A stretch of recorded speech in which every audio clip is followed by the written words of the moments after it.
Kabanata 71. Pursuit. Sa likod ng inabandunang gusali, mayroong isang pang-industriya na lugar na puno ng mga desyerto na pabrika na humadlang sa pagtingin ng mga tao. Hinabol ni Jendong ang mga ito, na tumatakbo para sa 12-dosenang metro, ngunit hindi niya makita ang pinuno ng mga magnanakaw o pigire ni Kyujo Lee. Mapahamak ito, saan sila nagpunta. Si Jendong ay naging sabik at hindi maiwasang mag-alala tungkol kay Kyujo. Ang batang babae na ito ay talagang isang bagay. Hindi niya isinasaalang-alang ang agwat sa pagitan ng kanyang sariling lakas at ang kaaway bago kumilos. Ito ay pareho sa huling bandido, at ngayon ay pareho ito sa paghabol pagkatapos ng mga mabangis na magnanakaw. Bang! Kung paanong siya ay labis na nababahala, ang isang putok ng baril ay biglang nagmula sa hindi kalayuan. Ham! Ang putok ng baril ay nagmula sa kanluran, at mabilis na tumakbo si Jendong patungo doon. Sapat na, pagkatapos ng paghabol sa loob ng ilang minuto, nakita niya ang figure ni Kyujo. Gayunpaman, siya ay ginawang hostage ng pinuno ng mga magnanakaw. Hayaan mo ako. Nais ni Kyujo na pigilan, ngunit mahigpit na hinawakan ng pinuno ng mga tulisan ang kanyang leeg, na imposible para sa kanya na makalaya. Tumigil ka. Naabutan ni Jendong at sumigaw. Naririnig ang tinig, ang pinuno ng mga tulisan ay naging kinakabahan sa una, ngunit pagkatapos ay nakaka-relax siya nang makita niya na si Jendong lamang ang sumunod sa kanya. Ikaw ang taong naghatid ng pera kanina, hindi ba? Mapahamak ito, gaano kakatapang na maglaro ng maruming trick sa akin. Kinilala ng pinuno ng mga tulisan si Jendong. Sa sandaling ito, galit na galit siya kaya gusto niyang masaktan siya. Jendong, iligtas mo ako. Manahimik ka, asong babae.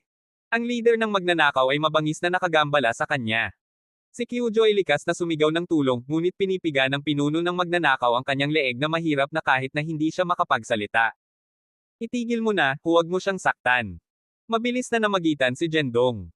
Malinaw na nais ng pinuno ng magnanakaw na gamitin si Kyujo bilang isang hostage at walang balak na patayin siya. Nakikita na si Kyujo ay halos wala sa paghinga, agad niyang pinakawalan. Hindi mo ba ako kinamumuhiin? Bitawan mo siya, magiging hostage ako. Sinabi ni Jendong. Paulit-ulit na inalog ni Kyujo ang kanyang ulo at sumigaw na hindi. Sa katunayan, ang pinuno ng magnanakaw ay hindi sasang-ayon kahit na wala siyang sinabi. Sa panahon ng laban ngayon, malinaw na nakita ng leader ng magnanakaw na madaling ibinaba ni Jendong ang kanyang tatlong kapatid at alam na siya ay bihasa. Ikaw ay maliit na bastos, huwag maglaro ng mga trick sa akin. Kung hindi ito para sa iyo na naglalaro ng mga maruming trick sa akin, kukunin ko ang pera at tatakbo. Lahat ng ito ang iyong kasalanan. Naging galit ang leader ng magnanakaw habang nagsalita siya.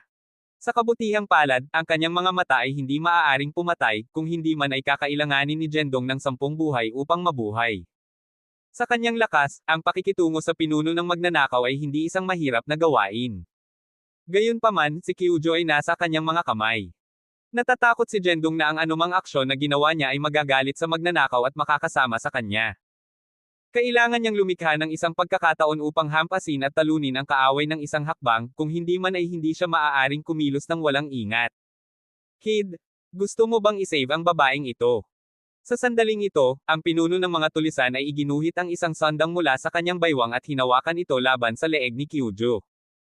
Sumimangot si Jendong at sinabi sa isang malalim na tinig, sabihin mo sa akin, ano ang kailangan kong gawin para palayain mo siya. Hey! Medyo matalino ka. Ang pinuno ng mga tulisan ay tumawa ng malamig at sinabing, lahat ng ito ay dahil sa iyo ngayon na natapos ako sa sitwasyong ito. Nais kong lumuhad ka ngayon. Hanggat nakikipagtulungan ka ng matapat, ang babaeng ito ay magdurusa ng mas kaunti. Habang nagsalita siya, ang malamig na ngiti sa mukha ng pinuno ay nasiyahan. Sa katunayan, kahit na si Jendong ay lumuhad at humingi ng tawad, ang pinuno ng mga magnanakaw ay hindi papayagan si Kyujo. Pagkatapos ng lahat, mayroon siyang hostage sa kanyang kamay, at anuman ang nais niyang gawin kay Jendong, nasa sa kanya na magpas siya. Gagawin niyang lumuhad si Jendong at humingi ng tawad muna, at pagkatapos ay patayin siya upang maibulalas ang kanyang galit. Sa oras na ito, tinitingnan muli si Kyujo, siya ay gaganapin ng pinuno ng mga magnanakaw, hindi makapagsalita. Ngunit patuloy niyang inalog ang kanyang ulo, na nagpapahiwatig na si Jendong ay hindi dapat makinig sa magnanakaw. Si Jendong ay hindi bobo. Nahulaan niya na kahit na lumuhad siya, ang pinuno ng mga tulisan ay hindi pa kakawalan si Kyujo. Yamang nasa kamay na si Kyujo, wala na siyang ibang pagpipilian kundi subukang iligtas siya. Okay, luluhod ako. Pinaikit ni Jendong ang kanyang mga mata at baluktot ang kanyang tuhod, naghahanda na lumuhad sa lupa. Hahaha. Nang makita na malapit na siyang lumuhad ng masunurin, ang pinuno ng mga tulisan ay tumawa ng matagumpay. Marahil siya ay masyadong kampante, o marahil ay naisip niya na si Jendong ay napakalayo upang bantayin siya. Anyway, ang pinuno ng mga magnanakaw ay tumawa ng malakas kaya tumagilid siya sa kanyang ulo at tumingin sa langit. Bagaman handa si Jendong na dahan-daang lumuhod, naobserbahan niya ang mga paggalaw ng pinuno ng mga magnanakaw. Nang makita niya ang magnanakaw ay tumangala sa langit, naisip niya, ngayon na ang oras. Mabilis siyang tumayo at nagmamadali patungo sa pinuno ng magnanakaw sa pinakamabilis na bilis na posible. Ang leader ng magnanakaw ay tumatawa ng taos-puso sa oras na iyon. Nang makita niya si Jendong na nagmamadali patungo sa kanya sa isang hindi kapani-paniwalang bilis, siya ay nababagabag. Ikaw maliit na brat, naghahanap ka ng kamatayan. Bagaman may kakayahang ang taong ito, nagulat pa rin siya. Gayunpaman, mabilis siyang kumilos at kumuha ng isang bagay mula sa kanyang katawan, itinapon ito kay Jendong. Whoosh! Ito ay isang 5-point na bituin na nakatagong armas, na sumasalamin sa isang malamig na ilaw, na nagpapahiwatig na ito ay napakamatalim. Si Jendong ay sumusugod, ngunit ang nakatagong sandata ay lumilipad ng diretso sa kanya. Kung iiwasan niya ang nakatagong sandata, bibigyan nito ng pagkakataon ang leader ng magnanakaw na kumilos, kaya hindi siya yumigtad, ngunit sa halip ay sumugod pasulong. Bilang isang resulta, ang nakatagong sandata ay tumama sa balikat ni Jendong, na pinuputol ang kanyang damit at laman. Kasabay nito, sinuntok niya ang pinuno ng magnanakaw sa ulo. Spurt! Ang pinuno ng magnanakaw ay naglabas ng dugo at lumipad tulad ng isang sandbag. Jendong, kumusta ka? Ikaw. Nasugatan ka. Si Kyujo ay naksandal mula sa kanyang mga pagpigil, ngunit bago siya maging masaya, nakita niya ang dugo sa balikat ni Jendong mula sa kung saan tinamaan siya ng nakatagong armas. Ito ay isang menor na sugat sa laman, ayos lang ako. Si Jendong ay hindi nagmamalasakit sa maliit na pinsala. Habang nag-uusap sila, kinuha niya ang inisyatibo upang tumayo sa harap ni Kyejen. Sa pagtingin sa figure sa harap niya, agad na inilipat si Kyujo. Hindi siya umiyak nang siya ay hawak ng hostage, ngunit ngayon ang luha ay hindi mapigilan na dumaloy sa kanyang mukha. Gayunpaman, dahil si Jendong ay bumalik sa kanya, hindi niya nakita ang eksenang ito. Sa sandaling ito, ang kanyang pansin ay nasa ulo ng magnanakaw, na humahawak sa kanyang tiyan at tumayo mula sa lupa.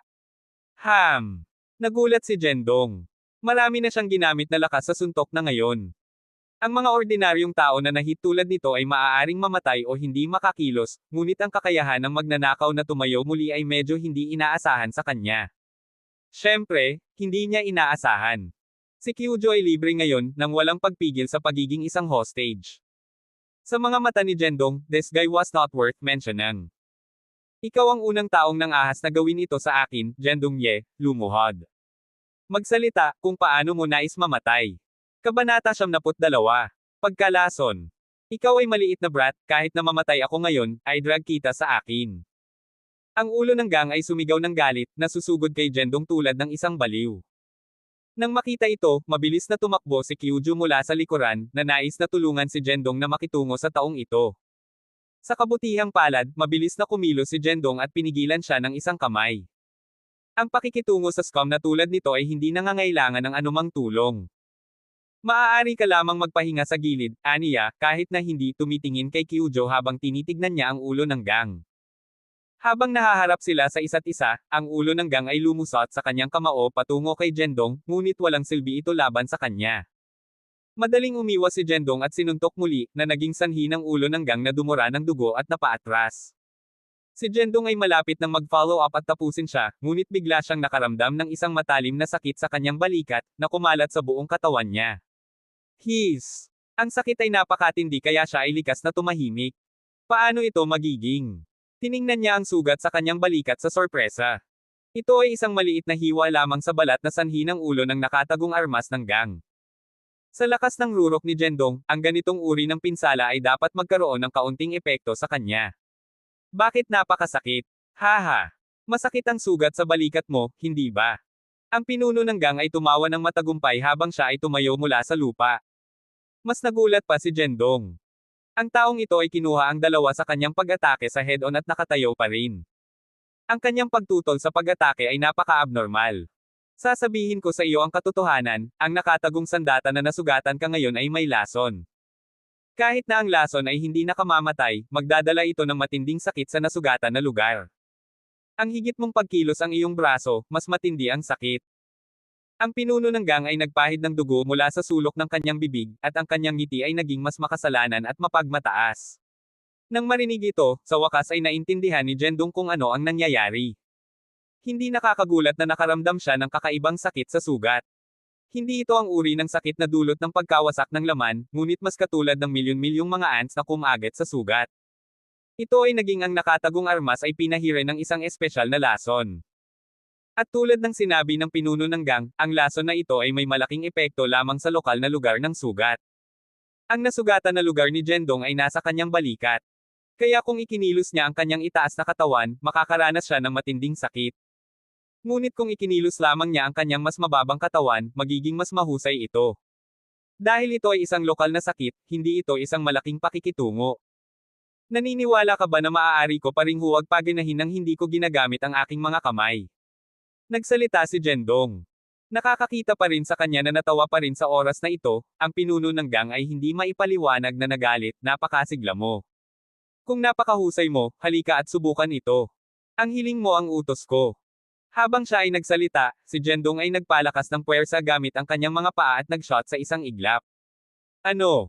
Nabigla ang pinuno ng gang. Dahil ang bilis ni Jendong ay napakabilis, makakakita lamang siya ng anino. Sa oras na nakita niya ang buong figure ni Jendong, si Jendong ay lumapit na sa kanya. Bang! Sa oras na ito, hindi niya ginamit ang kanyang mga kamay, ngunit sinipa ang pinuno ng bandit na may lakas na halos 1,000 pounds. Ang pinuno ng bandit ay direktang sinipa sa kanyang tuhod sa lupa. Lalabanan kita hanggang kamatayan. Siya ay ganap na galit at sinalakay si Jendong tulad ng isang baliw. Gayunpaman, sa mga mata ni Jendong, ang lahat ng kanyang mga paggalaw ay puno ng mga bahid. Madali siyang umiwas at mag-counterattack sa bawat oras. 1 sipa, 2 sipa, 3 sipa. Si Jendong ay sumipa ng maraming beses ng sunod-sunod bago ang pinuno ng bandit ay sa wakas ay natalo at hindi na makatayo muli. Ang taong ito ay may malakas na pagtutol sa pagiging hit. Ito ang pinakadirektang pakiramdam ni Jendong. Bagaman ang pinuno ng bandit ay natalo sa kanya, ang proseso ay higit pa sa kanyang inaasahan. Naisip niya na maaari niyang agad na patayin ang isang tulad nito. Sa hindi inaasahan, ang taong ito ay maaaring makatiis sa napakaraming mga pag-atake niya. Kyuju. Noon lang, isang sigaw ang nagmula sa likuran. Ito ay naging Commander Wang at ang kanyang mga tauhan na dumating upang hanapin ang mga ito. Ito ay si Wang at ang kanyang koponan. Wang, nandito kami. Si Kyujo ay kumaway bilang tugon. Napansin lamang sila ng koponan ni Wang noon at sumugod. Okay ba kayong dalawa? Kumusta naman ang mga bandido? Nag-aalala si Wang. Mabuti ako, ngunit si Jendong ay nasugatan ng nakatagong armas ng bandit nang mailigtas niya ako. Ang bandido ay natamba, umiling si Kyujo sa kanyang ulo at itinuro ang walang malay na bandido sa harap nila, na nagpapaliwanag. Mabuti na pareho kayong okay. Natatakot mo ako, sabi ni Wang. Huminga si Wang ng isang buntong hininga at tiningnan ang sugat sa balikat ni Jendong. Ginoong Ye, okay ba ang pinsala mo? Dapat ba akong magpadala ng isang tao na dadalhin ka sa ospital? Tumawag siya sa isang bantay sa lungsod, handa na siyang dalhin si Jendong sa ospital. Ito ay isang menor na pinsala, hindi na kailangang mag-alala. Si Jendong ay kumala sa kanyang kamay, na naghahanap ng ganap na walang pag-aalala. Bagaman ang lason sa nakatagong sandata ay medyo walang kabuluhan, kasama ang kanyang paglilinang sa antas ng rurok, ang kanyang pisikal na fitness ay hindi na maihahambing sa isang ordinaryong tao. Ang kanyang malakas na kakayahan sa pagbawi ay mag-metabolize ng mga lason sa sarili nitong. Ang sakit ay nagbaho pa ng malaki. Hindi, nasugatan ka habang tinutulungan kami sa kaso. Kung may mangyari, paano tayo hindi makakakuha ng responsibilidad? Dapat kaming ipadala sa ospital. Pinilit ni Wang. Si Jendong ay orihinal na hindi nagmamalasakit, ngunit si Kyujo ay hindi nasisiyahan at iginiit na dalhin siya sa ospital para sa isang pag-check-up. Tama si Kyujo. Magkakaroon ako ng isang tao na magpadala kay Ginoong Ye sa ospital. Tinulungan mo kami ng labi sa oras na ito, hindi namin maiiwasan ang lahat ng responsibilidad. Iginiit din ni Wang. Hindi mapigilan ni Jendong ang dalawa at sa wakas ay sumang-ayon. Nag-alok pa si Kyujo na dalhin siya doon mismo. Iniwan nila ang eksena kay Wang at ang iba pa. Nang maglaon, dinala ni Kyujo si Jendong sa ospital. Sa paglalakbay, naramdaman niya ang sakit sa kanyang sugat ay hamuupan na ng malaki, salamat sa kanyang malakas na metabolismo na unti-unting naglalabas ng mga lason. Gayunpaman, napansin niya na ang balat sa paligid ng sugat ay naging itim, na sobrang kakaiba. Oo, ang balat sa paligid ng iyong sugat ay naging itim. Ano ang nangyayari? Maging si Kyuju, na nagmamaneho, napansin ito at mukhang nag-aalala. Hindi ko alam, marahil ito ay may kaugnayan sa lason sa nakatagong sandata, umiling-iling si Jendong at sinabi. Ano ang pakiramdam mo? Masakit pa ba ito? May mali ba? Si Kyujo ay naging mas nababahala at pinabilis ang bilis, nais na makapunta sa ospital sa lalong madaling panahon.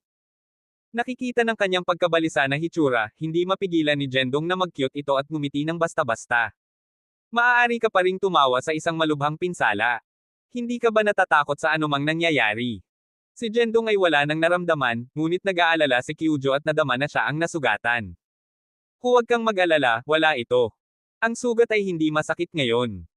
Ang pagdidilim ng sugat ay dapat sanhi ng lason, na pinasigla ang balat na magbago ng abnormally. Ipinaliwanag ni Jendong. Matapos marinig ang sinabi niya, at nakita na si Jendong ay tila hindi sa anumang problema, sa wakas ay pinaniniwalaan siya ni Kyujo. Di nagtagal, huminto ang sasakyan sa harap ng isang ospital. Nakita ng ospital na ito, hindi mapigilan ni Jendong. Sa napakaraming mga ospital sa lungsod ng Nanzhou, dinala siya ni Kyujo sa isang ito. Hindi ba ito ang ospital kung saan na-hospital si Uncle Shen? Kabanata 73. Patricide Weapon. Habang nagpaparehistro si Kyujo Lee para kay Jendong, pinili niya ang departamento ng inspection dahil hindi niya alam kung anong uri ng lason ang mayroon siya. Masikip ang ospital, at kailangan nilang maghintay sa linya para sa inspection. Ang mga ospital ay palaging masikip, kahit anong oras na ito. Nakakainis. Si Kyujo ay nagreklamo ng walang tiyaga habang tinitingnan ang mahabang pila. Maghintay lang ng matyaga. Hindi ito gagawa ng pagkakaiba kung maghintay tayo ng kaunting sandali, umiling-iling si Jendong at ngumiti. Habang nag-uusap sila, isang pamilyar na tinig ang nagmula sa likuran. Jendong. Sa pamamagitan lamang ng pakikinig sa tinig, alam ni Jendong kung sino ito. Tumalikod siya at nakita si Ji Shengshen at ang kanyang asawa. Matagal nang na-hospital si Ji Shengshen, at halos mabawi ang kanyang kalusugan. Sa paghuhusga mula sa kanilang hitsura, bumalik na sila galing labas. Bagaman alam ni Jendong na si Ji Sheng ay nanatili sa ospital na ito, hindi niya inaasahan na magkikita sila ng pagkakataon. Uncle Shen, Tia Wei. Naglakad si Jendong at binati sila. Pareho silang napansin si Kyujo na sumusunod sa kanya. Ang mukha ni Ji Shengshen ay naging isang maliit na hindi likas, habang si Zhang Hui ay sumimangot at tinanong, Jendong, ano ang ginagawa mo sa ospital? Nasaan si Qing Shen? Bakit hindi mo siya kasama? Ito ay maliwanag mula sa tono ni Zhang Hui na hindi siya nalulugod. Nauunawaan ito dahil si Jendong at ang kanilang anak na babae na si Qing Shen ay nakikibahagi na. Ngayon na nakita nila ang kanilang perspective na manugang na naglalakad kasama ang isa pang magandang batang babae, normal para sa kanya na makaramdam ng kaunting emosyonal. Si Qing Shen ay nagtatrabaho sa overtime ngayon, and I happen to have the day off nakakuha ako ng kaunting sugat ngayon, kaya napunta ako sa ospital para sa isang pag-check up, paliwanag ni Jendong. Nasugatan ka. Ano ang nangyari? Nag-aalala si Shen Jisheng. Huwag kang mag-alala, Uncle Shen, ito ay isang minor na pinsala. Inaliw siya ni Jendong bago ipaliwanag kung ano ang nangyari sa dalawang matatanda. Sa una, si Zhang Hui ay medyo nagagalit, ngunit nang marinig niya na si Kyujo Lee lamang, isang bantay sa lungsod, na nagdala sa kanya sa ospital, ang kanyang galit ay nawala. Kaya iyon ang nangyari. Kung sinasabi mo, ang sugat ay hindi dapat maging seryoso, di ba? Nag-aalala si Jisheng.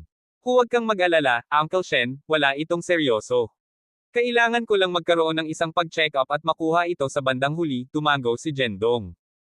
Well, mabuti iyon, huminga ni Jisheng ng isang buntong hininga. Jendong, sinabi ng iyong tiyahin na okay na para sa iyo na tulungan ang bantay sa lungsod sa kanilang pagsisiyasat, ngunit hindi mo dapat gawin sa mga mapanganib na gawain. Paano kung may nangyari? Hindi mo na magagawa ang mga mapanganib na bagay sa hinaharap. Pinagsabohan siya ni Zhang Hui, kahit na hindi rin ito nababahala sa kanya. Naiintindihan ko, Tia Zhang, hindi sinabi ni Jendong, masunurin lamang na tumango. Susunod.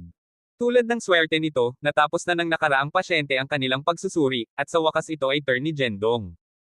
Uncle Shen, Tia Zhang, mangyaring maghintay para sa akin.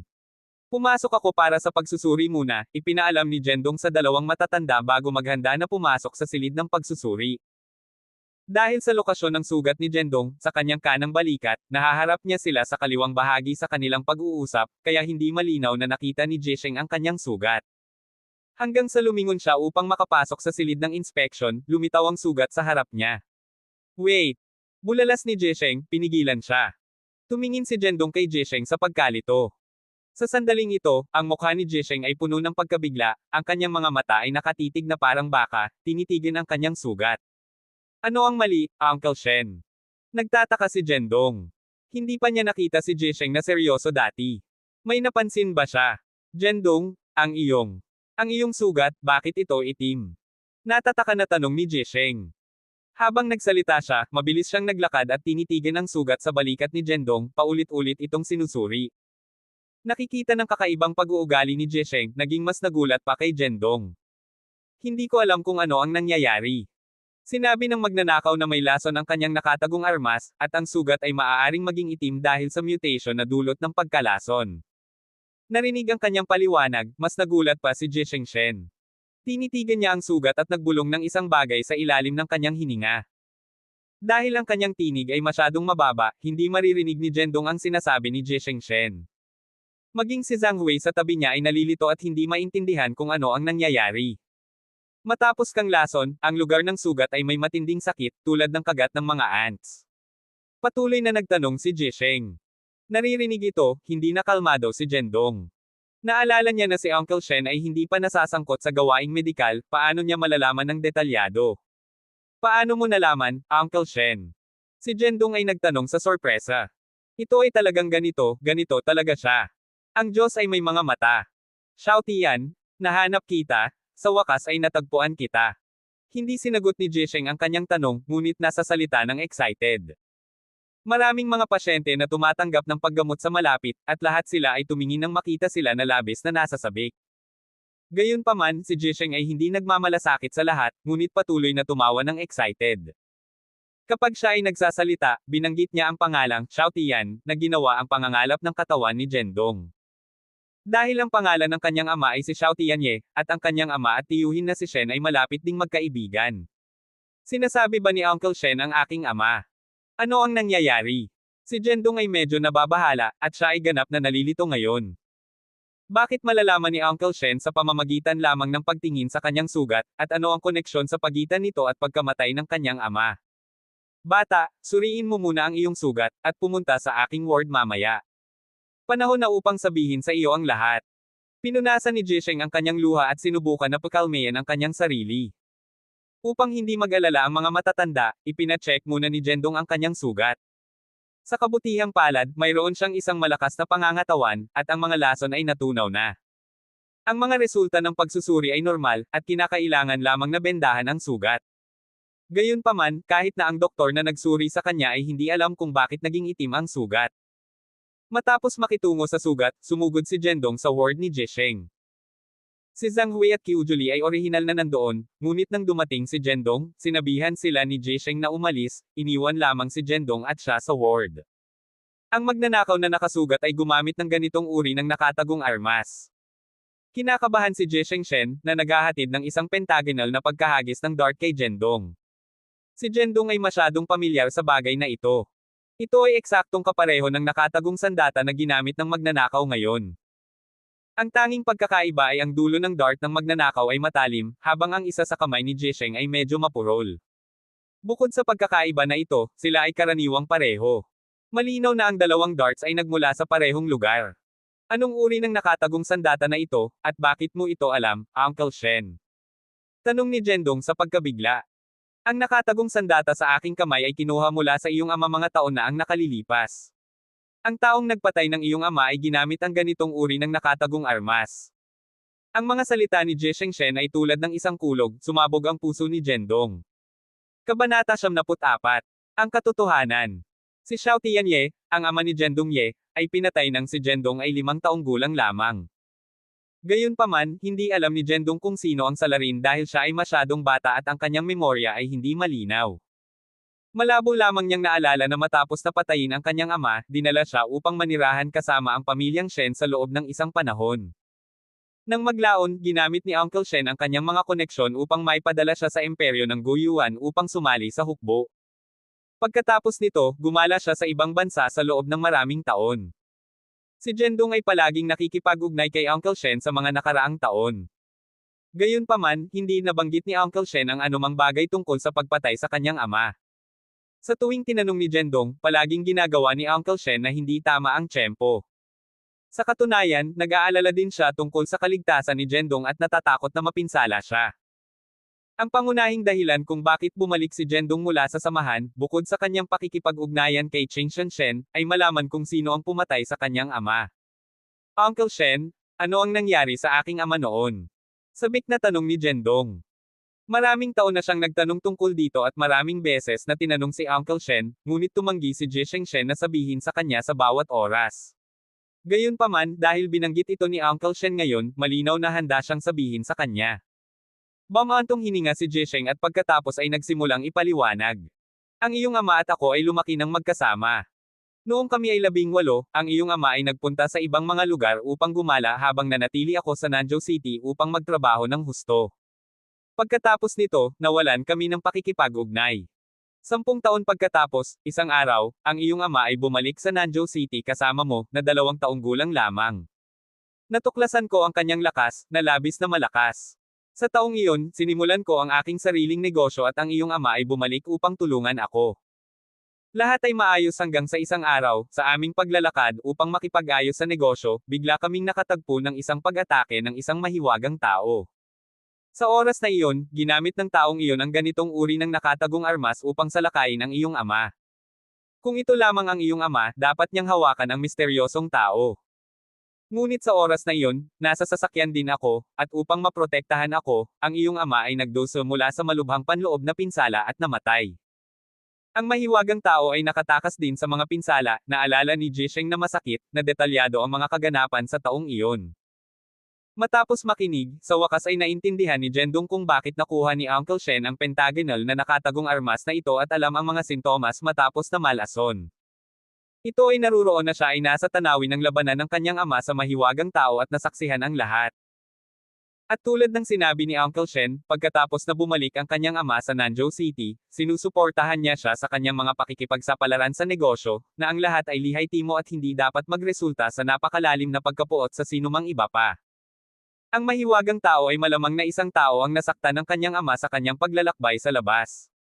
Uncle Shen, sinabi ba sa iyo ng aking ama kung saan siya nagpunta at kung ano ang ginawa niya sa loob ng 10 taon na walang pakikipag-ugnay? Patuloy siyang nagtanong. Umiling-iling si Jisheng. Ang iyong ama ay hindi kailanman sinabi sa akin tungkol doon, ngunit siya at ang mahiwagang tao ay dapat nakilala ang bawat isa. Tila na ang tao ay partikular na pagkatapos ng iyong ama. Sinakripisyo ng iyong ama ang kanyang sarili upang iligtas ako. Sa puntong ito, ang mukha ni Jisheng ay nagpakita ng malinaw na pagsisisi, na parang nakaramdam siya ng pagkakasala sa pagdrag ng ama ni Zhendong. Bago siya pumanaw, ipinagkatiwala ako ng iyong ama ng 2 bagay. Ang isa ay hindi upang sabihin sa iyo ang tungkol sa mga bagay na ito, at ang isa pa ay ipadala ka sa Guyuan Empire. Kalaunan ng mga kaganapan ay sariwa pa rin sa memorya ni Zhendong. Naalala niya kung gaano kahirap si Jisheng Shen na nagtrabaho upang maipadala siya sa hukbo sa lahat ng mga taon na ang nakalilipas. Ito ay dahil sa tulong ni Jisheng Shen sa paghahanap ng mga koneksyon na nakamit ni Zhendong kung ano ang mayroon siya ngayon. Palagi siyang nagpapasalamat sa kanya para doon. Pinaplano kong sabihin sa iyo ang lahat ng ito pagkatapos mong ikasal kay Qingshan, ngunit sa palagay ko ay dapat na ang engkwentro ngayon ay dapat nakapalaran, sabi ni Jisheng na may buntong hininga. Ang sandata na ginamit ng magnanakaw na nakatagpo mo ngayon ay eksaktong katulad ng ginamit ng tao sa lahat ng mga taon na ang nakalilipas. Dapat mayroong ilang koneksyon sa pagitan nila. Alam kong lagi mong nais na malaman ang katotohanan tungkol sa pagkamatay ng iyong ama, at maaaring ito ay isang pagkakataon na ibinigay sa iyo ng kapalaran. Natahimik si Zhendong matapos malaman ang lahat. Napuno siya ng halo-halong emosyon at hindi mahanap ang mga salita upang maipahayag ang mga ito. Sa loob ng 20 taon, nag-iisip siya tungkol sa paghiganti sa pagkamatay ng kanyang ama, at ngayon alam niya ang katotohanan at natagpuan ang isang pahiwatig na may kaugnayan sa pumatay ng kanyang ama. Nakaramdam siya ng tuwa, malungkot sa pagkamatay ng kanyang ama, at higit sa lahat, nagagalit tungkol sa paghihiganti na dapat niyang gawin. Matapos talakayin ang lahat kay Ji Shengshen, kinuha ni Jendong ang sandata mula sa kanya at umalis sa silid ng ospital. Ano ang pinagsasabi mo ngayon? Sino ang lalaking iyon sa iyo? Nag-uusisa ang tanong ni Kiejen nang makabalik sila sa kotse. Ngunit sa sandaling natapos na siyang magsalita, pinagsisihan niya ito ng kaunti dahil napansin niya na ang kalagayan ni Jendong ay malinaw na medyo malayo, at tila hindi ito magandang paksa. Paumanhin, hindi ko sinasadya na mag-pry. Nagtataka lang ako. Kung ayaw mong pag-usapan ito, kalimutan lang na sinabi ko kahit ano, humingi ng tawad si Kiejen. Si Jendong, syempre, ay hindi mag-abala sa kanya tungkol dito, at sinabi, maaari ba akong makipag-usap sa magnanakaw na nahuli lang natin? Si Kiejen ay nakuha sa pamamagitan nito, at tumagal ito ng 2 segundo upang tumugon. Karaniwan, ang mga gwardya na hindi lungsod ay hindi pinapayagan na madaling lapitan ang mga kriminal. Ngunit ang operasyon ngayon ay matagumpay salamat sa iyong tulong. Mag-a-apply ako kay Kapitan Wang para magkaroon ka ng pagkakataon na makaharap sa kanya. Sa palagay ko sasang-ayon siya, sabi ni Kyuju. Mayroon akong isang bagay na nais kong tanungin sa kanya, at inaasahan kong makakatulong ka sa akin. Si Jendong ay tumingin ng diretso kay Kiejen at sinabi. Okay. Pumayag si Kiejen nang hindi nag-iisip. Hindi niya maipaliwanag kung bakit, ngunit parang hindi niya maaaring tanggihan ang kahilingan ni Jendong. Nang maglaon, ang 2 sa kanila ay nagmamadali mula sa ospital patungo sa City Guard Bureau. Si Kapitan Wang ay madaling makausap, at pagkatapos na ipinaliwanag ni Jendong na mayroon siyang mahalagang negosyo at kailangang tanungin lamang ang pinuno ng magnanakaw, kaagad siyang sumang-ayon. Kaya inayos ni Kapitan Wang para sa kanya upang matugunan ang pinuno ng magnanakaw sa isang hiwalay na silid ng interogasyon. Sa oras na ito, ang pinuno ng magnanakaw ay nakaupo sa upuan ng interogasyon na may mga posas. Kabanata 75. Tingnan sa pamamagitan ng pagkakakilanlan. Karaniwan hindi namin pinapayagan ang mga tagalabas na makipag-ugnay sa mga malubhang kriminal, ngunit ang operasyon na ito ay matagumpay na salamat sa iyong tulong, Ginoong Ye. Kaya't gumawa kami ng isang pagbubukod at hayaan kang makita siya, ngunit huwag masyadong magtagal, o hindi ito magiging mabuti para sa akin. Ipinaliwanag ni Kapitan Wang kay Jendong pagdating nila sa labas ng cell. Sa pamamagitan ng one-way glass, makikita nila ang pinuno ng mga magnanakaw na ginawaran sa upuan ng interogasyon. Si Jendong ay personal na tumulong upang makuha siya, kaya malamang na napuno siya ng puot sa kanya. Kung siya ay pumasok at tinanong siya ng direkta, marahil ay walang sasabihin ang magnanakaw. Siguro maaari siyang magpanggap na kanyang kasabwat at subukang makuha muna ang kanyang tiwala. Pagkatapos, maaari niyang itanong ang tungkol sa mahiwagang tao na pumatay sa kanyang ama. Mukhang kakailanganin kong gamitin ang aking mga kasanayan sa pag-arte. Huminga ng malalim si Jendong at itinulak para buksan ang pintuan sa cell. Sa pagpasok niya, huminto ang pinuno ng magnanakaw at isang pahiwatig ng sama ng loob na pumutok sa kanyang mga mata. Kung narito ka upang tawanan ako, pagkatapos ay nagtagumpay ka. Akala ko natalo ako ng isang hindi kilalang maliit na bayan na bantay, ngunit hindi ko inaasahan na ikaw ay isang dalubhasa sa martial arts. Ang pinuno ng magnanakaw ay hindi nagpakita ng labis na galit, ngunit sa halip ay natawa sa kanyang sarili. Kung sinabi ko sa iyo na narito ako upang iligtas ka, maniniwala ka ba sa akin? Tanong ni Jendong. Sa mga salitang ito, ang mga mata ng leader ng magnanakaw ay likas na natunaw. Iligtas mo ako. Oo. Ipinadala ako mula sa itaas upang iligtas ka, sabi ni Jendong na may malubhang ekspresyon. Nang marinig ito, ang ekspresyon ng pinuno ng magnanakaw ay naging mas nagulat. Nakikita ng ekspresyon sa mukha ng magnanakaw, si Jendong ay may pakiramdam na may gat na dapat mayroong ilang koneksyon sa pagitan ng magnanakaw at ang mahiwagang tao na pumatay sa kanyang ama. Ginamit nila ang parehong nakatagong sandata, at sa nagulat na ekspresyon sa kanyang mukha, si Jendong ay may dahilan upang maniwala na dapat silang kabilang sa parehong samahan o kapangyarihan. Sinadya niyang sinabi na ipinadala siya sa itaas, upang makuha ang tiwala ng magnanakaw at ibababa ang kanyang pag-aatubili. Ipinadala ka ba talaga sa itaas? Ang pinuno ng mga magnanakaw ay nag-squint ng kanyang mga mata at tiningnan si Jendong na may nag-aalinlangan na ekspresyon. Ngumiti lang si Jendong at wala namang sinabi. Kinuha niya ang pentagonal na nakatagong sandata na ibinigay sa kanya ni Ji Shengshen. Ito ay katulad ng isa na ginamit ng pinuno ng magnanakaw, ngunit ang isa sa kamay ni Jendong ay hindi kasing matalim at may ilang kalawang dito, na nagpapahiwatig na ito ay ginawa ng mahabang panahon. 5 star mark. Talagang ipinadala ka sa itaas. Ang leader ng magnanakaw sa wakas ay naniniwala sa kanya matapos makita ang nakatagong sandata na ipinakita ni Jendong. Gayunpaman, tila hindi siya napakasaya.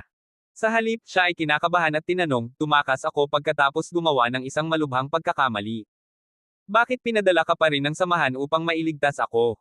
At bakit mo tinulungan ang mga gwardya ng lungsod na makitungo sa akin kung narito ka upang iligtas ako? Naririnig ang mga tanong ng magnanakaw, nagulat din si Jendong. Ito ay ang taong ito ay nakagawa ng isang malaking pagkakamali at tumakas mula sa samahan, na ipinaliwanag kung bakit siya ay sobrang kinakabahan. Lihim na nagalak si Jendong na hindi na niya sinabi ngayon, o malantad na siya. Bukod dito, sinabi ng taong ito na nagkamali siya at tumakas. Dahil ganito ito, madaling makahanap si Jendong ng mga dahilan upang ipaliwanag.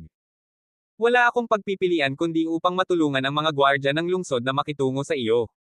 Hindi ko maihayag ang aking pagkakakilanlan. Tulad ng pag-save sa iyo, nais ng mas mataas as itaas na ibalik kita at harapin ang parusa ng samahan, hindi hayaan kang maparusahan dito. Ang pinuno ng gang ay naniniwala sa sinabi niya nang walang hinala. Pagkatapos makinig, nanginginig siya sa nerbiyos. Nakikiusap ako sa iyo, huwag mo akong ibalik. Hayaan akong manatili dito, o maaari mo akong patayin ngayon. Ayokong bumalik. Ang ulo ng gang ay nanginginig at nagpaalam kay Jendong na may takot. Ang kanyang kinakabahan na hitsura ay nagulat kay Jendong. Sa mga malubhang krimen ng taong ito, tulad ng pagpatay sa mga hostage at pagnanakaw sa mga bangko, tiyak na nahaharap siya sa parusang kamatayan. Ngunit mas gugustuhin niyang manatili dito at harapin ang parusang kamatayan kaysa bumalik, na nagpapakita kung gaano kaayla hilakbot ang sistema ng samahan. Anong uri ng samahan ito? Maaari kitang pabayaan, ngunit kailangan mong sabihin sa akin ang iyong plano at ruta kapag nakatakas ka. Hanggat aminin mo ng matapat, maaari kitang pabayaan nang hindi ka na ibabalik. Kapag mag-uulat ako pabalik, sasabihin ko lang na patay ka na. Dahil natatakot ang pinuno ng gang na maibalik, binyantaan siya ni Jendong. Bakit kailangan mong malaman ang mga bagay na ito? Ang ulo ng gang ay nagtanong at nagulat. Alam mo kung gaano kalupit ang sistema ng samahan. Kahit na ginagawa ko ang aking makakaya para sa samahan ngayon, hindi ko masiguro na hindi ako gagawa ng anumang mga pagkakamali sa hinaharap. Kung nagkamali ako at pinarurusahan ako ng samahan, hindi na lang ako maupo at maghintay para sa kamatayan. Nakatakas ka, na nangangahulugang perpekto ang iyong plano at ruta. Kung sasabihin mo sa akin ng detalyado, maaari ko ring iwanan ang aking sarili ng isang paraan. Si Jendong ay ngumiti ng basta-basta, sinusubukan na alisin ang mga alalahanin ng pinuno ng gang at gawin siyang handang ibunyag ang lihim na base ng samahan. Kung hindi niya maalis ang kanyang mga alalahanin sa oras na ito, at ang oras ay nagdrag, hindi niya madaling aminin. Hanggat ipinahayag niya ang ruta, maaaring makalkula ni Jendong kung saan ang base ng samahan ay batay sa impormasyon. Alam ang base ng samahan, mas madali itong siyasatin ang samahan o sa mga tao sa loob. Matapos pakinggan ang mga salita ni Jendong, hindi agad sumagot ang pinuno ng mga tulisan, ngunit tiningnan siya ng isang kaina-hinalang tingin. Habang siya ay unti-unting naging kaina-hinala, hindi maiwasang makaramdam si Jendong. Maaari bang malaman ng taong ito?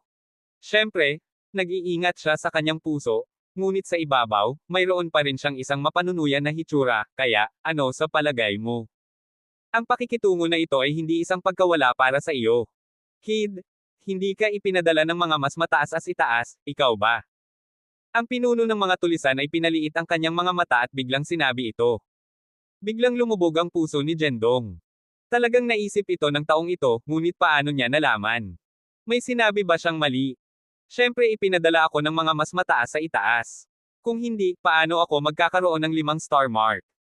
Kinuha ni Jendong ang nakatagong sandata, sinusubukan na gamitin ito upang mapatunayan ang kanyang pagkakakilanlan.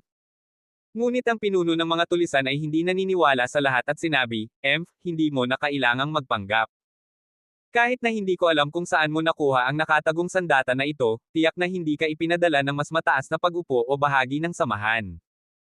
Ang pinuno ng mga tulisan ay nagsalita ng may katiyakan, nang walang pag-aalinlangan. Si Jendong ay orihinal na nais na makipaglaban ng kaunti at ipaliwanag, ngunit dahil ang ibang partido ay matatag at naisip na nagsisinungaling siya, dapat ay may sinabi siyang mali at nakumpirma ang kanyang maling pagkakakilanlan. Medyo matalino ka. Nagtataka ako, paano mo nalaman na ang aking pagkakakilanlan ay peke? Tumaas ang boses ni Jendong. Dahil siya ay nakalantad, hindi na niya kailangan upang magpanggap. Kabanata 76. Misteryosong organisasyon. Hindi ka isa sa samahan pagkatapos ng lahat. Nang marinig ang pagpasok ni Jendong, ang ekspresyon ng pinuno ng mga magnanakaw ay agad na nagbago mula sa pagkabagot sa galit. Ngayon na nakalantad ka na, hindi mo na kailangan magpanggap. Paano mo ito nalaman? Tanong ni Jendong. Sa una, talagang naniniwala ako sa iyo, ngunit kapag tinanong mo akong ibunyag ang plano ng pagtakas at ruta, alam kong peking ikaw ay peke. Ang batayan ng samahan ay hindi naayos, at alam ng lahat ng panloob na tauhan, ngunit ikaw. Ang pinuno ng mga tulisan ay pinaliit ang kanyang mga mata at nagsalita sa isang malalim na tinig. Sa wakas ay naintindihan ni Jendong. Kaya ganoon yon. Tulad ng sinabi ng pinuno ng mga tulisan, ang base ng samahan ay mobile at hindi naayos. Sa makatuwid, ang kanyang ruta ng pagtakas at plano ay walang silbi. Pinahihintulutan ko ang pagtatago ng samahan, ungol ni Jendong sa kanyang sarili. Sa puntong ito, tinanong ng pinuno ng mga tulisan, sino ka mismo? Kung hindi ka mula sa samahan, paano mo nakuha ang 5-star badge na iyon? Tila siya ay may hawak na sama ng loob laban kay Jendong dahil sa panlilinlang sa kanya, na may mga mata ng dugo at pagnanais na kainin siyang buhay. Hindi mo kailangan kang mag-alala tungkol sa kung saan nakuha ko ang aking 5-star na badge mula kanino. Ang nais ko lang ay malaman ang higit pa tungkol sa iyong samahan. Hanggat nakikipagtulungan ka ng matapat, tutulungan kita at subukang makakuha ka ng isang bawas na pangungusap, malamig na sinabi ni Jendong. Ang pinuno ng mga magnanakaw ay sumigaw, sa palagay mo ba ay nagmamalasakit ako sa parusang kamatayan o isang nabawasan na pangungusap? Hanggat hindi ko na kailangang bumalik sa samahan at humarap sa kaparusahan, wala akong pakialam sa legal na paghuhusga. Nang marinig ang mga salitang ito, alam niya na ang pinuno ng mga tulisan ay walang balak na makipagtulungan sa kanya. Hindi ito nagulat kay Jendong. Kapag nakalantad ang kanyang pagkakakilanlan, nahulaan na niya na ang taong ito ay hindi makikipagtulungan sa kanya. Pagkatapos ng lahat, dinala niya ang kanyang sarili sa sitwasyong ito. Ngayon lang, nagpanggap siyang miyembro ng samahan at natakot sa kanya ng masama. Ito ay normal para sa kanya na huwag makipagtulungan. Si Jendong ay nagkamit ng isang pagkakataon, ngunit ang resulta ay medyo hindi kasiya siya. Ibinigay ang pagkakataon, hindi mo alam kung paano mahalin ito. Nais kong mas mahusay na swerte sa iyong susunod na buhay. Sumigaw si Jendong at naghanda na umalis. Habang naglalakad siya patungo sa pintuan, narinig niya ang malamig na pagtawa ng pinuno ng mga tulisan sa likuran niya, huwag kang mag-alala, hindi ako mag-iisa sa daan patungo sa underworld. Sa lalong madaling panahon, bababa ka upang samahan ako. Nang marinig ito, agad na tumigil si Jendong sa kanyang mga track. Tumalikod siya at nakita ang pinuno ng mga tulisan na nakatingin sa kanya ng isang makasalanan at matagumpay na ekspresyon. Hindi ko alam kung bakit ka sinisiyasat sa samahan, ngunit mas kilala ko kaysa sa sinuman kung gaano sila kitikot-takot. Ang mga taong nang ahas na tutulan sila ay karaniwang namatay ng isang kahabag-habag na kamatayan. Haha! Ang pinuno ng mga magnanakaw ay tumawa ng maniacally, na parang si Jendong ay nahuli ng mga ito. Hindi siya pinansin ni Jendong at diretso na lumakad sa silid ng interogasyon. Paano ito napunta, Jendong? Nalaman mo ba ang nais mong malaman? Sa sandaling bumalik siya sa lobby, agad na dumating si Kyujuli at nagtanong. Wala namang sinabi si Jendong, nagbuntong hininga lang siya at umiling-iling. Nakakakita ng kanyang ekspresyon, alam ni Kyujuli ang resulta at naaliw siya, okay lang, huwag kang masiraan ng loob. Dalhin ito ng mabagal. Wala siyang ideya kung ano ang sinisiyasat ni Jendong, subalit siya ay naaliw sa kanya ng isang seryosong ekspresyon, na nagparamdam sa kanya na medyo walang magawa. Naisip niya na maaari niyang malaman mula sa pinuno ng mga magnanakaw sa pumatay sa kanyang ama tungkol sa taong responsable sa pagkamatay ng kanyang ama. Ngayon tila na siya ay may oversimplified na mga bagay. Dahil ang taong iyon ay isang miyembro ng samahan, ang kanyang mga aksyon ay isinasagawa sa mga order ng samahan.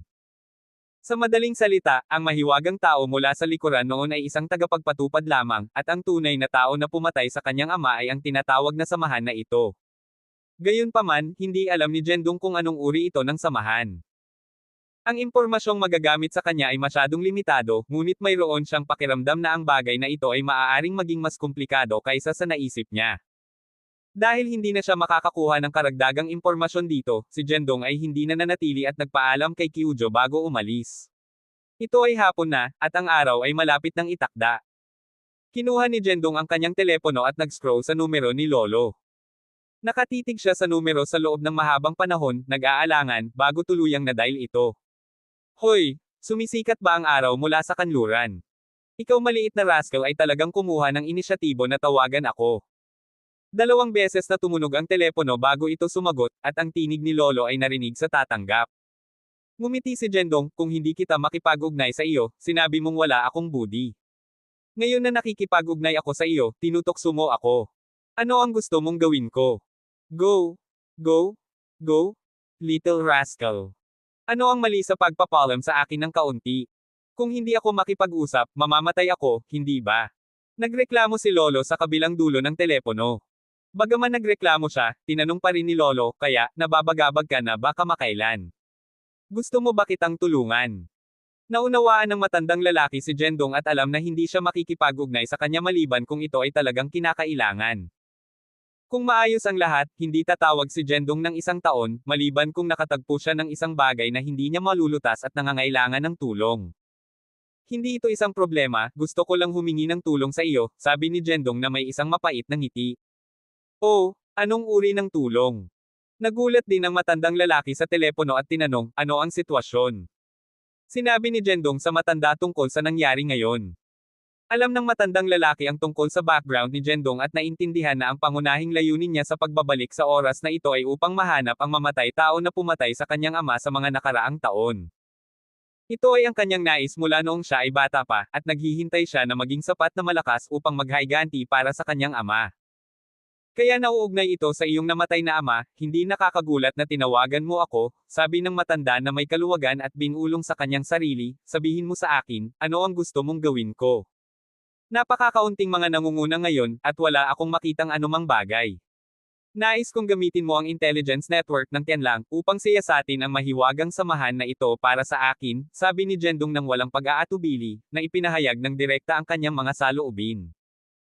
Ang Tianlang ay ang mersenaryong organisasyon ni Jendong na ginamit upang magtrabaho, at ang matandang lalaki ay ngayon ang tagapagpatupad at pinakamataas na pinuno ng Tianlang. Magaling kang mag-order ng mga tao sa paligid. Ang matandang lalaki ay nagreklamo ng isang ngiti at sinabi, well, dahil ikaw ang maliit na brat na napanood ko na lumaki, tutulungan kita sa oras na ito, ngunit kailangan mo ring ipangako sa akin ang isang bagay. Ano ang problema? Nagtataka si Jendong. Magpapadala ako ng isang tao upang matulungan kang mag-imbestiga sa mahiwagang samahan na ito. Kung nakakita ka ng anumang mga pahiwatig, tandaan na huwag kumilos ng walang tigil, sabi ng matanda. Mula sa iyong paglalarawan ngayon, ang lakas ng samahang ito ay marahil ay hindi mas mahina kaysa sa Tianlang. Alam kong nais mong maghayganti sa iyong ama, ngunit ang pakikipag-ugnay sa isang mapanganib na samahan ay walang ingat na maaaring maglagay sa iyo ng malaking panganib. Biglang naging seryoso ang tono ng matandang lalaki, at same time siyang binalaan siya. Kabanata 77. Ang Stranger Girl. Inisip ni Jendong na gagamitin ng matanda ang bagay na ito upang makagawa ng ilang mga kahilingan sa kanya. Gayunpaman, nagulat siya nang malaman na ang matandang lalaki ay nag-aalala lamang tungkol sa paalalahanan siya na huwag mabilis na makisali sa samahan. Sa sandaling iyon, nakaramdam siya ng isang mainit na pakiramdam sa kanyang puso. Naiintindihan ko, sumagot si Jendong nang may ngiti. Mabuti na nauunawaan mo. Huwag isipin na hindi ka mapipigilan dahil mayroon kang ilang mga kasanayan. Laging mas mahusay na mag-ingat, pinayuhan siya ng matandang lalaki na may mahigpit na tono. Bagaman parang pinapunan niya si Jendong, ang kanyang mga salita ay napuno ng pag-aalala sa kanya. Jendong couldn't help but shake his head and laugh. This old man was always like this sharp-tongued but kind-hearted. Sa pamamagitan ng paraan, ang martial arts tournament sa Nanzhou City ay dapat na magsisimula sa lalong madaling panahon, di ba? Nagtanong ang matanda tungkol sa paligsahan. Oo, magsisimula ito sa pagtatapos ng buwan na ito, at may ilang araw lamang ang natitira, sagot ni Jendong. Wala akong pakialam kung nais mong siyasatin ang pumatay sa iyong ama, ngunit huwag kalimutan ang tungkol sa martial arts tournament.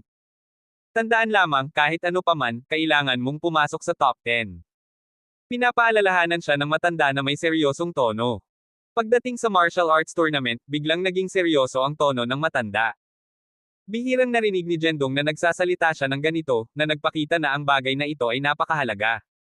Bukod dito, paulit-ulit na binibigyang diin ng matandang lalaki si Jendong na kailangan niyang makapasok sa top 10. Kahit na binanggit ni Ransu na magkakaroon ng mga espesyal na gantimpala para sa mga gumawa nito sa nangungunang 10. Hindi mapigilan ni Jendong ang tungkol sa pangwakas na premyo. Huwag kang mag-alala, maaalala ko, tiniyak siya ni Jendong. Mabuti, hindi na kita maaabala. Ayhan ko na ngayon, sabi ng matanda bago mabilis na tinapos ang tawag pagkatapos ng isang maikling chat. Tama ang matanda. Ang pagsisiyasat sa mahiwagang samahan ay hindi isang bagay na maaaring gawin ng mabilis. Kahit nasabik siyang hanapin ang pumatay ng kanyang ama, imposibleng makamit ito sa lalong madaling panahon. Para sa kanya ngayon, ang pinakamahalagang bagay ay maghanda para sa martial arts tournament. Si Jendong ay lalong nag-uusisa tungkol sa labis na gantimpala. Maging ang matandang lalaki ay labis na nag-aalala tungkol dito. Habang iniisip niya ang tungkol sa mga bagay na ito, biglang isang figure ang nagmamadali sa labas ng eskinita sa tabi niya. Mabilis na tumatakbo ang tao habang nakatingin sa likod. Si Jendong ay nabigla sa martial arts tournament at hindi binibigyang pansin ang kanyang paligid. Bilang isang resulta, ang dalawa ay nagbanggaan ng harapan. Ouch! Bagaman maayos si Jendong, ang ibang tao ay inalog ng epekto at natamba sa lupa. Ito ay isang batang babae sa kanyang 20s. Siya ay medyo maganda sa makapal na kilay at malalaking mata, ngunit ang kanyang damit ay medyo kumikislap. Ang kanyang buhok ay tinina sa iba't ibang kulay, at ang kanyang mga damit ay napakainihayag. Hoy, masakit ito. Hindi mo ba nakikita kung saan ka pupunta? Hinaplos ng batang babae ang kanyang puwit habang pinagsasabihan si Jendong. Si Jendong ay hindi nagsasalita. Naisip niya sa kanyang sarili na malinaw na siya ang bumangga sa kanya, ngunit bakit siya naging nagkasala? Siyempre, hindi niya ito sinabi ng malakas. Pagkatapos ng lahat, siya ay isang batang babae na natamba sa lupa. Kailangan niya maging isang ginoo. Okay ka lang? Mabait na tanong ni Jendong. Bagaman nais niyang maging isang ginoo, ang batang babae ay tila hindi ito pinahahalagahan at galit na nag-retort, ano sa palagay mo? Kung natamba ka sa lupa, magiging okay ka ba? Hindi mo rin tinitingnan kung saan ka pupunta, bulag mong aso. Ang kanyang pagkatao ay tumugma sa kanyang hitsura ng perpekto, at siya ay tunay na mainit. Nang marinig ito, si Jendong ay naging medyo hindi nasisiyahan. Hindi niya kasalanan na magsimula, at sinisikap siyang tulungan dahil siya ay isang babae. Ngunit ang babaeng ito ay inilalagay ang lahat ng sisi sa kanya. Miss, kung sasabihin mo iyan, kakailanganin kong makipagtalo sa iyo. Ikaw ang bumangga sa akin, kaya bakit mo sinusubukan na iikot ang katotohanan? Lumapit si Jendong. Sino ang nag-twist sa katotohanan? Ako. Ang batang babae ay malapit nang mag-retort, ngunit maraming mga tao ang biglang sumugod mula sa likuran nila. Ang babaeng iyon ay nasa harap, mahuli siya. Maraming mga hooligans na may malalaking kadena ng ginto at iba't ibang mga tato ay sumigaw ng malakas habang tumatakbo sila patungo sa kanila. Malinaw na ang mga taong ito ay pagkatapos ng batang babae, at tumatakbo sila patungo sa kanila.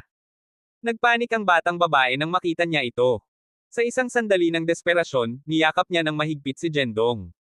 Hoy, anong ginagawa mo? Naguguluhan si Jendong.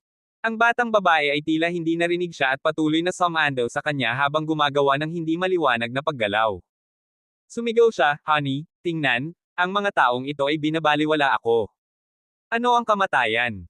Sa wakas natanto ni Jendong na sinusubukan ng batang babae na i-drag siya sa kanya. Stinky woman, sa palagay mo ba ay natatakot ako sa iyo dahil dinala mo ang iyong lalaki dito? Kunin niyo sila. Ang isang lead dog ay umungol at susugod sa kanila. Lahat, nagkamali kayo. Hindi ko siya kasama. Papatayin kita. Bago matapos ni Jendong ang kanyang pangungusap, sinipa siya ng tog. Bagaman ayaw ni Jendong na magdulot ng problema, ang tao ay pumili ng pakikipaglaban sa kanya, kaya hindi lamang siya makatayo doon at hayaan silang talunin siya. Nang walang pag-aatubili, itinapon niya ang isang suntok at pinatumba ang lead dog. Ang iba pang mga lakis ay sumugod sa galit. Si Jendong ay patuloy na lumaban, at sa ilang mga blinks ng isang mata, binaban niya silang lahat. Wow! Hindi ko inaasahan na ikaw ay maging isang mahusay na manlalaban. Dapat sinabi mo sa akin kanina. Tinakot mo ako. Nagulat at nasasabik ang batang babae. Pinlano niyang i-drag si Jendong sa laban upang makatakas siya, ngunit hindi niya inaasahan na siya ay may kasanayan. You bunch of losers, ngayon alam mo kung gaano kalakas ang aking tao. Umalis. Ang batang babae ay mukhang smog. Sa paligid ni Jendong, ang mga thugs ay hindi maglakas loob na magdulot ng anumang problema at mabilis na tumakas. Nang makita niya silang umatras, pinapahinga ni Jendong ang kanyang mga kamao at lumingon na umalis. Hoy, teka. Hinabol siya ng batang babae. Ano ang gusto mo ngayon? Si Jendong ay nagtanong. Wala siyang magandang impresyon sa babaeng ito, ngunit sa kabutihang palad siya ay may lakas upang ipagtanggol ang kanyang sarili. Kung ito ay isang ordinaryong tao, marahil ay binugbog na sila ngayon. Nagdulot siya ng problema at nagustuhan na i-drag ang iba sa kanya. Anong klaseng tao siya? Huwag kang magmadali upang umalis, gwapo. Sobrang kasanayan mo, natutunan mo ba ang martial arts o boxing? Nagtataka ang batang babae, tinitigan siya ng isang kamangha-mangha, na para bang siya ay natuklasan lamang ng isang bagong laruan.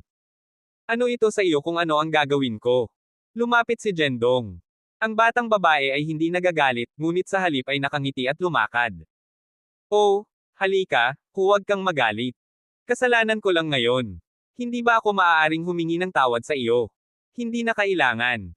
Hindi ako interesado na makipagtalo sa iyo. Huwag mo na lang akong abalahin, sabi ni Jendong, na naghahanda ng umalis. Ang batang babae ay tila hindi nais na pakawalan siya at humabol sa kanya, hinarang ang kanyang paraan. Ano ang gusto mo, miss? Si Jendong ay naiinis. Sa kabutihang palad siya ay isang babae.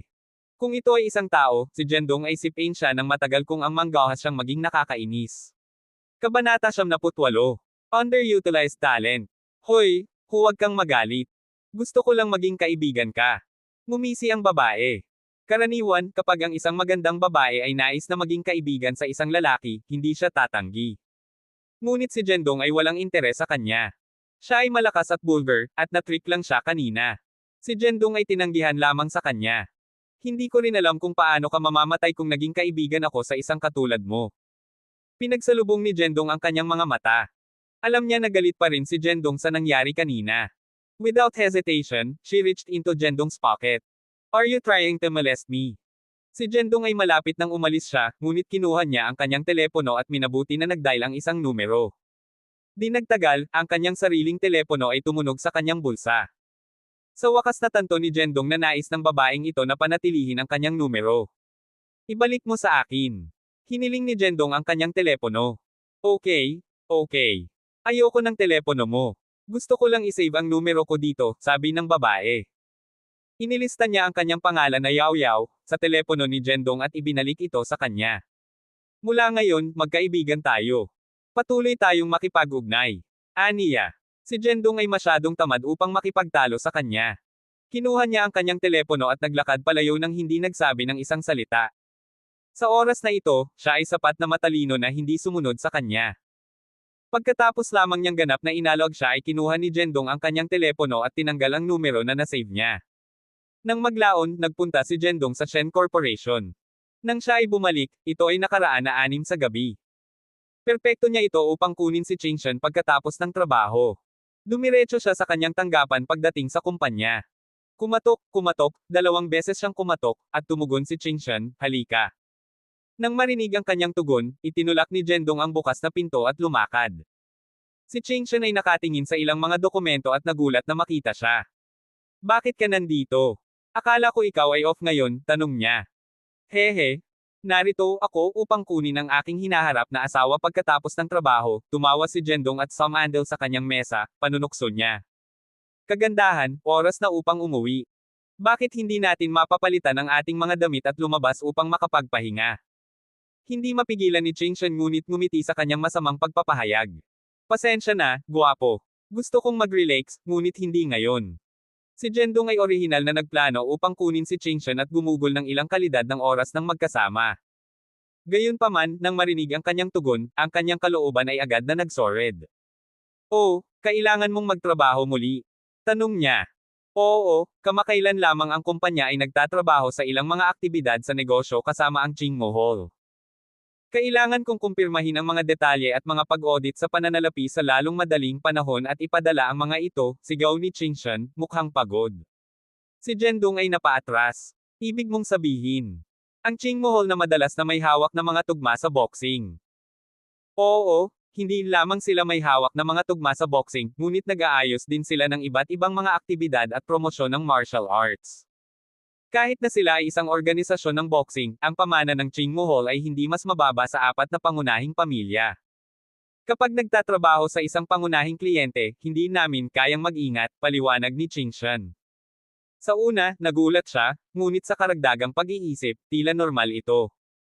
Pagkatapos ng lahat, ang Chingmohol ay isang organisasyon na nakatuon sa negosyo, at ang kanilang pangunahing negosyo ay medyo espesyal. Gayunpaman, bilang isang samahan ng negosyo, hindi maiiwasan para sa kanila na makisali sa kooperasyon sa negosyo at pagsulong.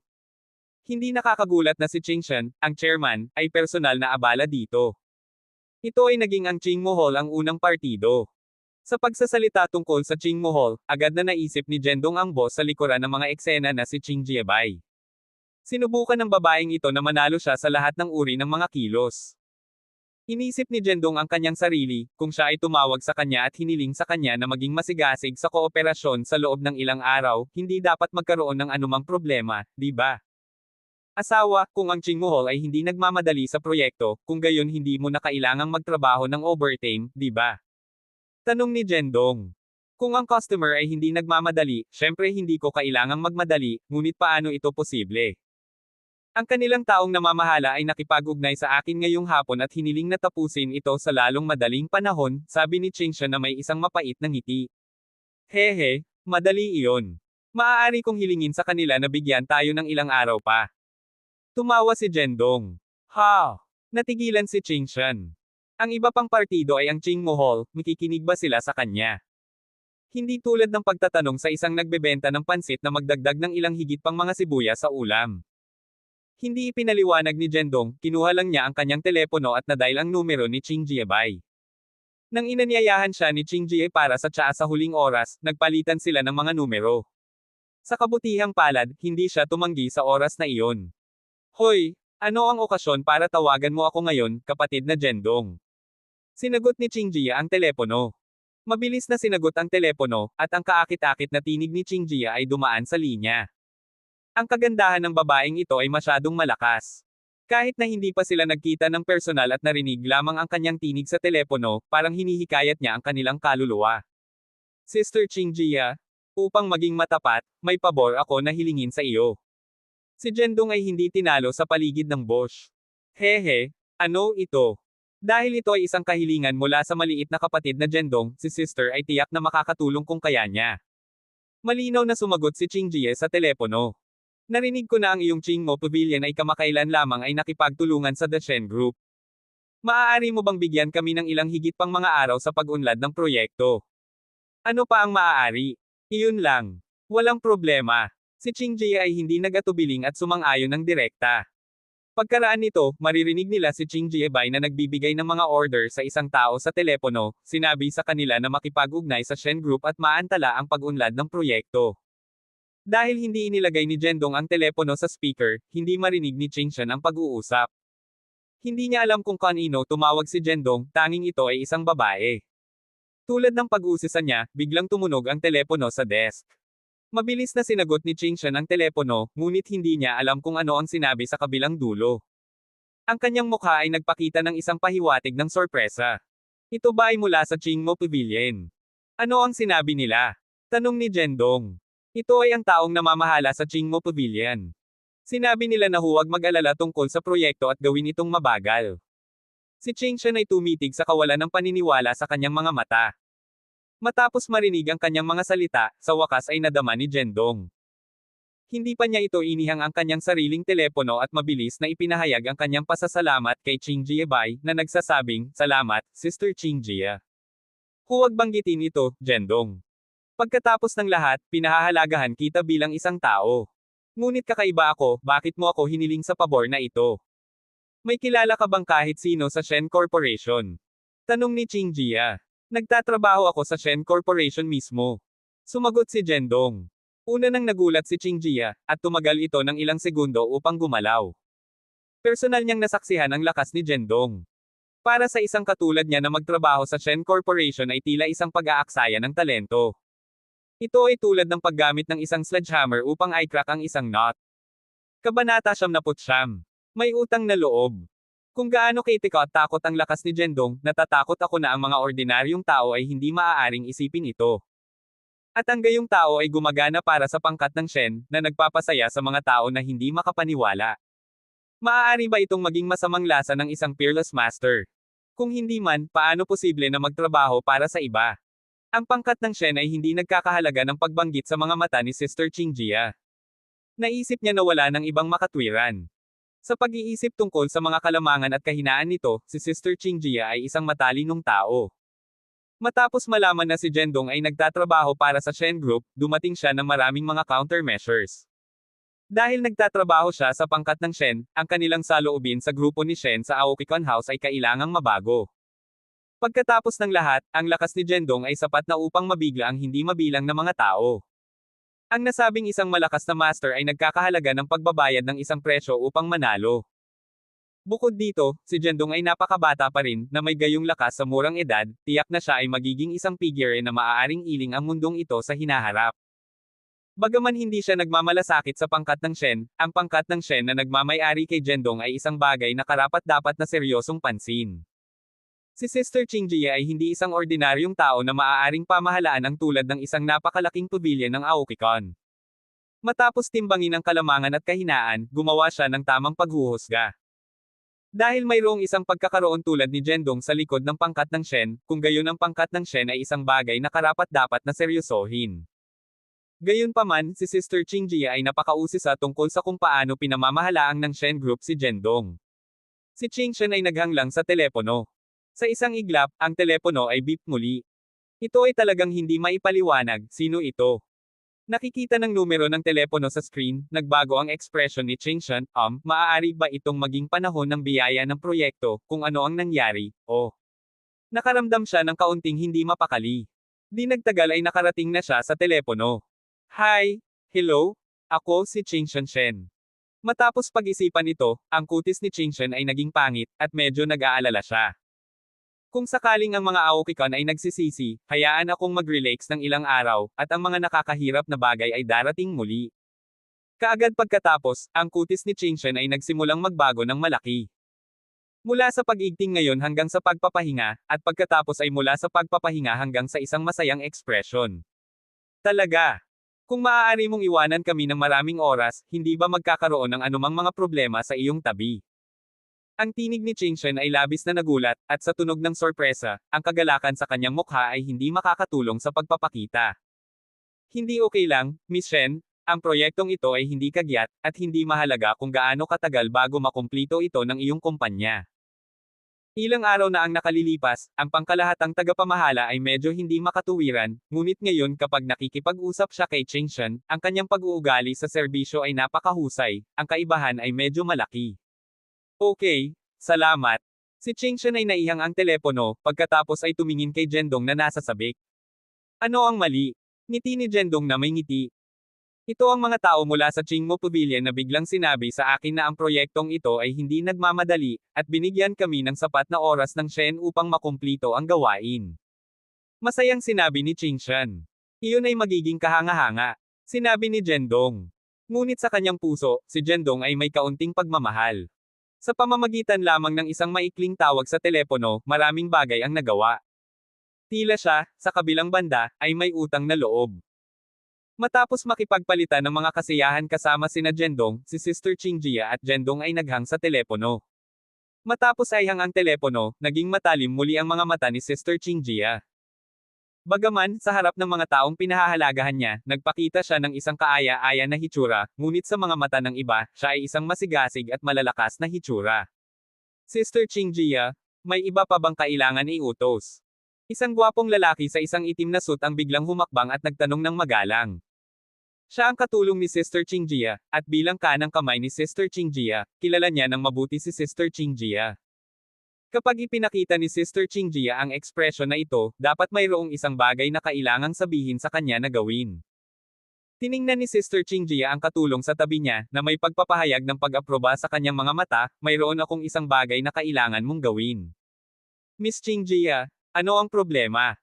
Sa hinaharap kapag ang aming Aokikon Pavilion ay nakikipagtulungan sa iba pang mga grupo, kailangan nating bigyan ng prioridad sa isang bagay. Posisyon ng priority. Ang tao sa suit ay nagpakita ng isang nagulat na ekspresyon. Hindi niya maintindihan kung ano ang ibig sabihin ng pangungusap na ito. Kung ito ay Aokikon, dapat itong nakalista bilang isang prioridad, na nangangahulugang kahit anong gawin mo, dapat mong bigyan ng prioridad ang pangkat na ito. Ito ay isang bihirang bagay. Pagkatapos ng lahat, ang Aokikon Pavilion ay matatagpuan sa Nanzhou City, ngunit ito ay isang napakalaking puwersa. Ang kapangyarihan ng puwersa na ito ay hindi naglalagay ng anumang pangkat sa mga mata nito.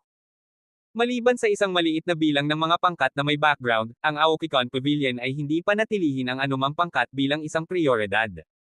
Ngayon, sinabi ni Sister Chingjia na ang isang pangkat ay dapat bigyan ng prioridad. Anong uri ng pangkat ito? Talagang nahuli niya ang mga mata ni Sister Chingjia. Ang lalaki sa suit ay nagpakita ng dalisay na mga mata na binibigyang pansin ang susunod na sasabihin ni Sister Chingjia. Shen Group. Dahan daw ang sinabi ni Sister Chingjia ang pangalan ng pangkat. Ito ay naging pangkat ng Shen. Ito ay masyadong nakakagulat. Pagkatapos ng lahat, kahit na ang pangkat na ito ay mabuti, masasabi lamang na isang ordinaryong grupo sa Nanzhou City. Pagkatapos ng lahat, ang pangkat ng Shen ay tila walang malalim na background.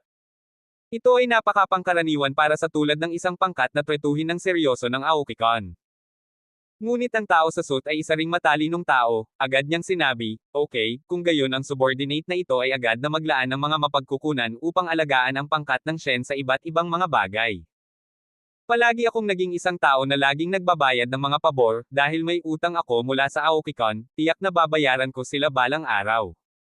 Hindi kailanman naisip ni Chingshan na ang isang tawag sa telepono ay magiging sanhi ng gayong kahihinatnan. At ang taong nagdulot ng resulta na ito ay si Jendong na laging nasa tabi niya. Pagkatapos Miss Shen, may oras ka bang samahan ako ngayon? Si Jendong ay matalinong nagtanong. Oo naman. Ibinigay ni Chingshan ang tamang tugon. Matapos makuha ang Qingmo Pavilion upang makapagpahinga ang oras ng proyekto, natural na hindi siya nagmamadali. Sa kasong ito, natural na makakasama kay Jendong. Lumabas ang dalawa sa labas ng kumpanya. Nang makarating ang dalawa sa garahe, narinig ni Chingshan ang kanyang tiyan na umuungal.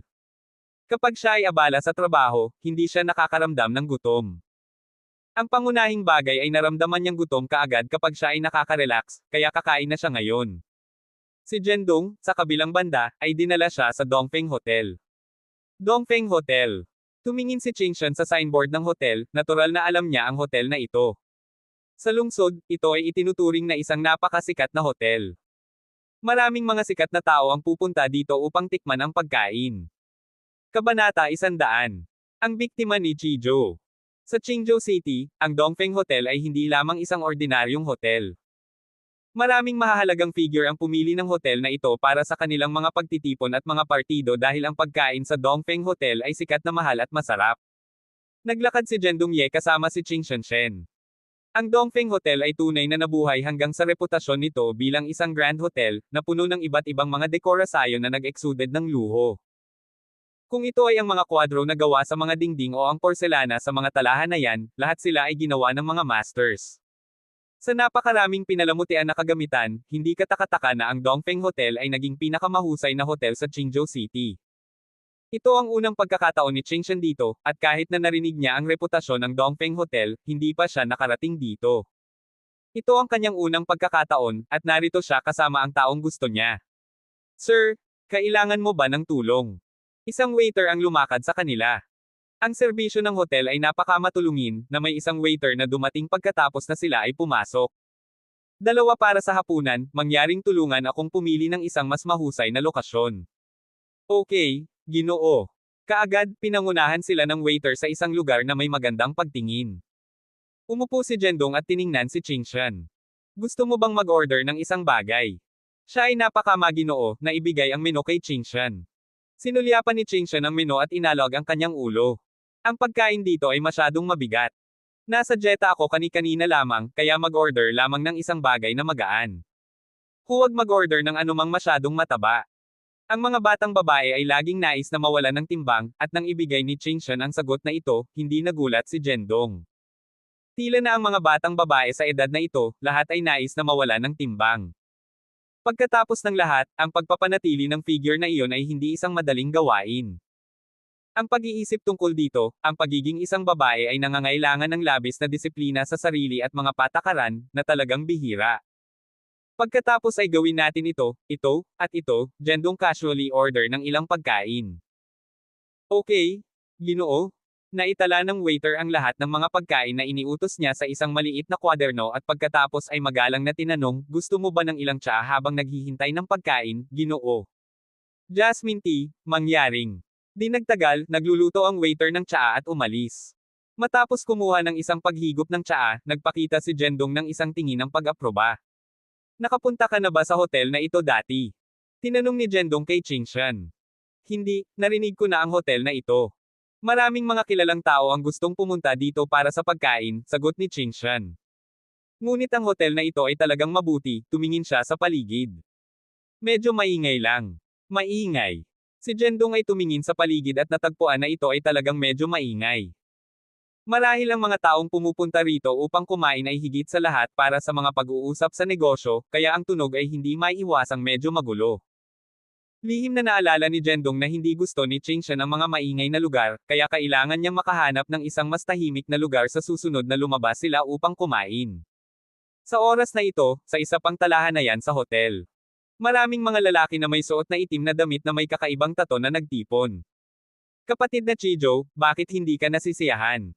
Ang isang payat na tao na itim ay nagtanong, napansin ang asul na tato sa kanyang kamay. Ako ba? Ang kalbo na lalaki ay sumulyap sa kanya, tunog na inis. Hindi. Hindi ko sinasadya. Agad na natanto ng itim na damit na lalaki ang kanyang pagkakamali at mabilis na humingi ng tawad. Tumalikod ang kalbo. Talagang hindi siya nasisiyahan ngayon dahil natalo siya sa isang laban sa boxing. Ang Qingmo Hall sa Nanzhou City ay isang lugar para sa mga kompetisyon sa martial arts. Si Chijo ay isa sa mga mandirigma sa Qingmo Hall at naging kilalang high-level na manlalaban din. Karaniwan, ang mga maaaring gawin ito sa listahan ng mga mandirigma ay medyo bihasa sa lahat ng aspeto. Sa mundong ito kung saan ang mga mataas na antas ng mga mandirigma ay nasa lahat ng dako, si Chijo ay itinuturing na bata sa Qingmo Hall. Gayunpaman, ang kanyang mga kasanayan sa martial arts ay hindi mailarawan para sa mga ordinaryong tao sa murang edad. Kung napakalakas na niya sa gayong edad, ang hinaharap ni Chijo ay tiyak na maliwanag. Ngunit sa oras na ito, natalo siya sa isa pang manlalaban sa listahan. Ginawa nitong galit si Chijo, na ang dahilan kung bakit siya lumabas upang makapagpahinga ngayon. Si Chijo ay karaniwang mapagbigay at nagustuhan na mag-recruit ng mga tagasunod, napakaraming mga batang walang trabaho ang nagnanais na sundan siya at kumilos ng walang ingat sa lahat ng dako. Pagkatapos ng lahat, si Chijo ay bata, mayaman, at makapangyarihan, at hindi ito isang masamang pakikitungo upang maging kanyang tagasunod. Sa makatuwid, hindi mabilang na mga tao ang nagtipon sa paligid ng Chijo. Siyempre, sinundan nila si Chijo para sa isa pang kadahilanan, na kung saan si Chijo ay may pinsan na ang lakas ay mas malakas kaysa sa kanya. Ito ay hindi makapaniwala. Ang pinsan ni Chijo ay mas may talento kaysa sa kanya. Sa pamamagitan ng isang pinsan na nag-aalaga sa kanya, maaari siyang maging mapagmataas. Galit na galit ako ngayon. Uminom si Chijo ng isang baso ng alak at galit na sinabi. Chijo? Huminahon. Oo, Chijo? Ang galit ay hindi mabuti para sa iyong kalusugan. Ang mga henchmen sa tabi niya ay nag-aliw sa kanya ng paisa-isa. Marami sa kanila ang nakinabang mula sa relasyon kay Chijo, kaya nagtipon sila sa paligid niya na ganito. Chijo, bakit hindi ka makahanap ng isang magandang babae para magsaya? Mapapabuti nito ang iyong kalooban, iminungkahi ng isa sa mga henchmen. Maghanap ng isang magandang babae. Inisip ni Chijo ang tungkol dito at natagpuan ang mungkahi na hindi masama. Gayunpaman, naglaro siya sa lahat ng karaniwang kababaihan at kailangan upang makahanap ng ibang tao. Tumingin si Chijo sa paligid at naghanap ng target sa restoran. Ngunit ang paggawa nito dito ay hindi isang napakahusay na ideya. Pagkatapos ng lahat, ang Dongfeng Hotel ay ang pinakatanyag na hotel sa Qingzhou City, at maraming mga taong may mga background ang darating dito upang kumain.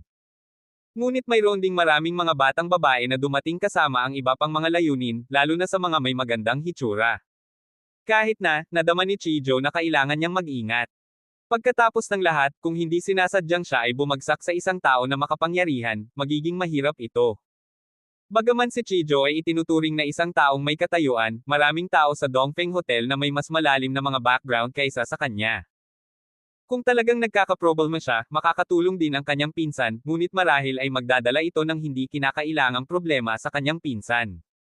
Hindi nais ni Chijo na makisali sa gayong kamangmangan at problema. Sa makatuwid, napakamaingat niya kapag pumipili ng isang batang babae, natatakot na makisali sa isang babae na may big shot.